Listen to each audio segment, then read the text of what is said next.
జమ్మూలో ఎంత ఘోరం అంటే ఒకేసారిగా వరదలు ఒక్కసారిగా వచ్చి విరుచుకుపడ్డాయి. మేఘ విస్ఫోటనం.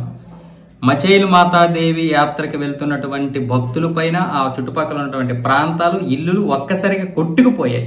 ఒక్కసారి వరుసగా ఇంకా నీకు ఇటు వెళ్ళడానికి ఎక్కడ కూడా సమయం లేదు. ఒక క్షణం కూడా అంటే 2-3 సెకండ్లు కూడా సమయం లేకుండా ఆ వరదలు ఒక్కసారిగా మీద వచ్చి పడడంతో 1200-1300 మంది భక్తులు ఒకేసారిగా గల్లంత అయిపోయారు. ఇంతమంది భక్తుల మీద ఒక్కసారిగా వరదలు రావడంతో నిన్న ఒక్కసారిగా 20 మంది చనిపోయారు. ఇప్పటికైతే 60 మంది చనిపోయారు. మరికొంతమంది చనిపోయే అవకాశాలు కూడా ఉన్నట్లు తెలుస్తుంది.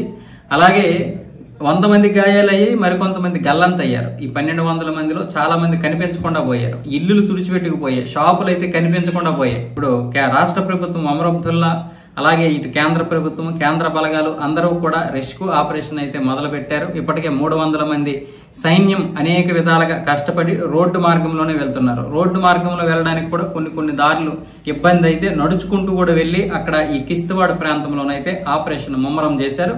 మరికొంతమందిని రక్షిస్తున్నారు. గల్లంతైనటువంటి వారిని వెతుకుతున్నారు. అలాగే చనిపోయినటువంటి వారిని ఇప్పటికీ 21 మందిని అయితే గుర్తించారు. ఇంకా 39 మందిని గుర్తించలేదు. అలాగే మృతుల సంఖ్య కూడా ఇంకా పెరిగే అవకాశాలు ఎందుకు ఉన్నాయంటే ఈ గల్లంతైనటువంటి వారిలో ఎంతమంది చనిపోయారో ఎంతమంది బ్రతికున్నారో తెలియలేదు. పైగా అక్కడ వాతావరణం చూస్తే ఖచ్చితంగా గల్లంతైనటువంటి వారు ఎక్కువగా మృతి చెందే అవకాశాలు ఉన్నట్లుగా అయితే ఇటు వైద్యులు అలాగే ఆపరేషన్ సిబ్బంది మిగతా అందరూ కూడా అదే విషయాన్ని చెప్పడం జరుగుతుంది. అంటే అంత భయంకరంగా ఉన్న పరిస్థితి.